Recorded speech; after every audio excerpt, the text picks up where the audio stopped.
بسم اللہ الرحمن الرحیم۔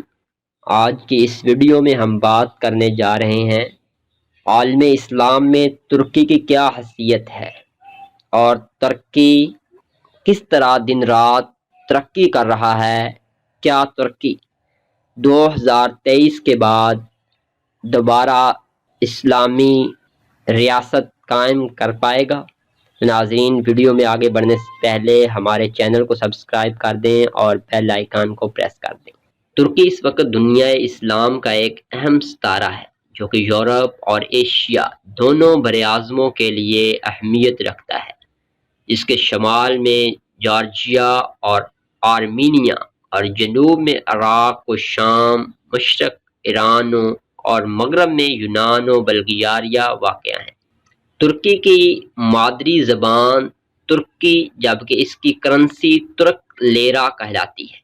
ترکی بہت قدیم تاریخ کا حامل ہے۔ 6 صدی عیسوی میں منگولیا کے ترک یہاں آ کر آباد ہوئے اور 8ویں صدی سے اسلام کا دور شروع ہوا۔ جب عباسی خلافت کا زوال آیا تو ترکی پر ترک سلجوق قوم قابض ہو گئی اور ان کے بعد عثمانی ترک ایشیائے کوچک کو چھوڑ کر یہاں آ کر آباد ہونا شروع ہوئے۔ 1299 میں عثمان اول نے ترکی میں سلطنت عثمانیہ کی بنیاد رکھی، جس کے بعد ترکی کا دائرہ بڑھتا ہی چلا گیا اور سلطنت عثمانیہ کا اختیار بڑھتے بڑھتے مصر، عرب، شام، عراق، ہنگری اور طرابلس تک پہنچ گیا۔ ترکوں نے 1669 میں جزیرہ کریٹ پر بھی اپنا پرچم لہرا کر اپنی حیثیت منوائی۔ کہتے ہیں کہ جس طرح زوال کو عروج ہے، اسی طرح عروج کو زوال بھی ہے۔ 17ویں صدی میں دولت عثمانیہ کو بھی زوال کا سامنا کرنا پڑا۔ 1912 تک ہنگری، کریمیا، یونان، بلغاریہ، بوسنیا اور البانیہ ترکی کی سلطنت سے آزاد ہو گئے۔ پہلی جنگ عظیم میں سلطنت عثمانیہ نے جرمنی کا ساتھ دیا لیکن اسے شکست ہوئی۔ 1920 میں ترک نوجوانوں نے سلطان عبد الحمید کے خلاف بغاوت کر دی۔ بعد میں اتاتارک کی زیر قیادت ترک فوج یونان کو ترکی سے نکالنے میں کامیاب ہوئی اور یوں 29 اکتوبر 1923 کو ترکی ایک آزاد جمہوری ملک کی حیثیت سے اپنی پہچان بنانے میں کامیاب ہوا۔ اس ریاست پر سیکولرزم کی چھاپ لگی۔ دوسری جنگ عظیم میں ترکی نے اس میں حصہ نہ لیتے ہوئے غیر جانبداری کا موقف اپنایا۔ ترکی 1952 میں نیٹو کارکن بنا۔ ترکی نے کئی ادوار کو بڑے قریب سے دیکھا، کئی حالات کا مقابلہ کیا۔ اس دور کے جنرل جمال گریسل نے عدنان مندریس کو 1960 میں پھانسی دیے جانے میں اہم کردار ادا کیا اور اس کے ساتھیوں اور حامیوں کو گرفتار کر لیا۔ اس کے بعد ترکی میں سیاسی رسا کشی عروج پر پہنچ گئی۔ جنرل کنان ایورن نے 11 ستمبر 1980 کو اقتدار پر قبضہ کر لیا، تاہم انہوں نے 1883 کو جمہوری عمل کو بحال کر دیا۔ ترگت اوزال کو بڑی محنت و مشقت کے بعد 1989 میں 7 سال کے لیے صدارت دی گئی، لیکن ان کی زندگی نے ان کا ساتھ نہ دیا اور یہ اپنے دورہ صدارت کی مدت کو پورا کیے بغیر ہی اس دنیا سے چل بسے۔ ان کے بعد اپریل 1993 میں سابقہ وزیر اعظم سلیمان دیمرل ملک کے نئے صدر کی حیثیت سے سامنے آ گئے۔ یوں ملک ترکی میں وزارتوں کی آمد و رفت کا سلسلہ چلتا رہا۔ ترکی میں 1999 میں ایک خطرناک زلزلہ آیا جس میں سرکاری اعداد و شمار کے مطابق 18,000 کے قریب لوگ ہلاک ہوئے۔ اس ناگہانی آفات میں پاکستان نے ترکی کی بھرپور امداد کر کے دوستی کا حق نبھایا۔ ترکی پہلے بھی معاشی پالیسیوں میں ماہر تھا، اس لیے جلد ہی اپنی حالت کو برقرار رکھنے میں کامیاب ہو گیا۔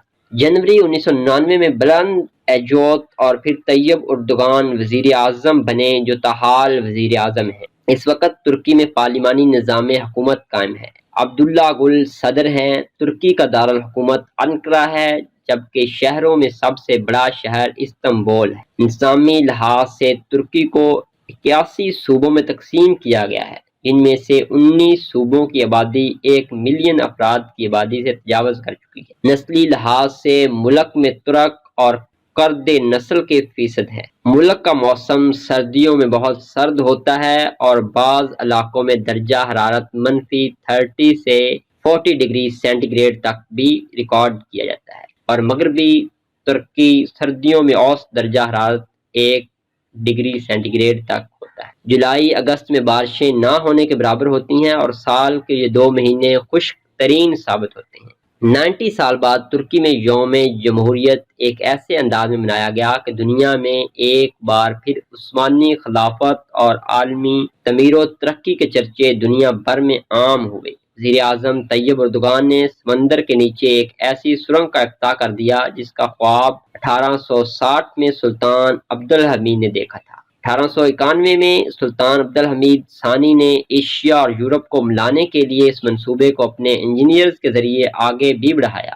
اس وقت ان کی کوشش تھی کہ سمندر میں تعمیر کیے گئے ستونوں پر ایک راہداری کھڑی کر کے زیر آب سڑک تعمیر کی جائے، لیکن حالات نے اجازت نہ دی۔ 29 اکتوبر کو وزیر اعظم طیب اردوغان کے ہاتھوں پایا تکمیل کو پہنچنے والا منصوبہ سمندر کی تہہ میں 56 میٹر گہری سرنگ کے ذریعے مکمل کیا گیا۔ 6.13 کلومیٹر طویل اس سرنگ کا تقریباً 1.5 کلومیٹر کا طویل حصہ سمندر کے نیچے سے گزرتا ہے، اور حیرت کی بات یہ ہے کہ اس سرنگ سے روزانہ 15 لاکھ افراد سفر کر رہے ہیں۔ اس طرح لاکھوں افراد کا وقت بچ رہا ہے، ٹریفک کا دباؤ کم ہوا ہے، اس توانائی کے ذرائع میں بھی بچت آ رہی ہے، جس سے ماحول میں آلودگی پر قابو پانے میں آسانی ہوگی، اور سب سے بڑھ کر یہ کہ منصوبہ بالآخر بیجنگ سے لندن تک لوگوں کو باہم لانے کا ایک اہم ذریعہ بھی ثابت ہوگا۔ اس منصوبے نے دنیا کو ثابت کرا دیا کہ خلافت عثمانیہ فن و تعمیر میں ماہر تھی، تو ترکی بھی اس نسل سے تعلق رکھتا ہے۔ اسی سال کا یوم جمہوریہ ترکی میں ایک اور تاریخ کے ساتھ داخل ہوا۔ 13 اکتوبر کو 87 سال کی بندی کے بعد ترک خواتین پہلی بار سکارف سر پر اوڑھے اوان پارلیمنٹ میں داخل ہوئیں۔ حالانکہ 15 سال 1999 میں پروفیسر ڈاکٹر نجم الدین اربکان کی فضیلت پارٹی سے تعلق رکھنے والی ایک خاتون مروہ کاوچی رکن اسمبلی منتخب ہوئی تھیں، وہ پہلے بھی سکارف لیتی تھیں، اس لیے وہ ترک پارلیمنٹ میں سکارف سمیت ہی چلی گئیں۔ سکارف سمیت پارلیمنٹ میں جانا جیسے زلزلے کے برابر تھا۔ اپوزیشن پارٹی نے تو ہنگامہ کھڑا کر دیا اور مروہ کو حلف رکنیت پڑے بغیر عوام سے نکل جانے پر مجبور کر دیا۔ آج وزیر اعظم اردوغان کی پارٹی کی بعض خواتین پارلیمانی ارکان پارلیمنٹ میں سکارف اوڑھے جاتی ہیں۔ پہلے یہ خواتین سکارف نہیں لیتی تھیں، لیکن جب سے حج کی سعادت نصیب ہوئی تب سے ان کی دنیا ہی بدل گئی۔ جب یہ خواتین پہلی بار سکارف سمیت پارلیمنٹ میں پہنچیں تو بعض ممبران نے بھی کچھ مخالفت کی، لیکن پارلیمنٹ میں ان کے خلاف تحریک صرف تقاریر تک ہی محدود رہا، کیونکہ بہت جلد موجودہ حکومت نے خواتین کے حقوق کی بحالی کا قانون پاس کر کے خواتین کو سر پر سکارف لینے کی اجازت دے دی۔ یہ خدا کی قدرت ہی ہے کہ عبداللہ غل اور رجب طیب اردوان اقتدار میں ہیں، اور ان کے ہاتھوں ترکی کو ایک مصادی ریاست بنانے کا سفر دن رات کامیابی سے جاری۔ وزیر اعظم اردوان کا خواب ہے کہ سن 2023 میں جب اعلان جمہوریہ کے 100 سال مکمل ہوں تو ترکی کی دنیا کی مضبوط ترین 10 عالمی طاقتوں میں سے ایک طاقت ہو۔ یہ ہونا ناممکن نہیں، کیونکہ ایک کے بعد دوسرا کامیاب ہونے والا منصوبہ اس خواب کی تعبیر پیش کر رہا ہے۔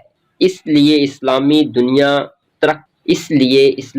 دنیا ترکی کے نقش قدم پر چل کر ترکی جیسی ترقی کرنا چاہتے ہیں، مگر نقل کے لیے بھی عقل کی ضرورت ہوتی ہے، اور صرف سوچنے سے تقدیر نہیں بدلا کرتی۔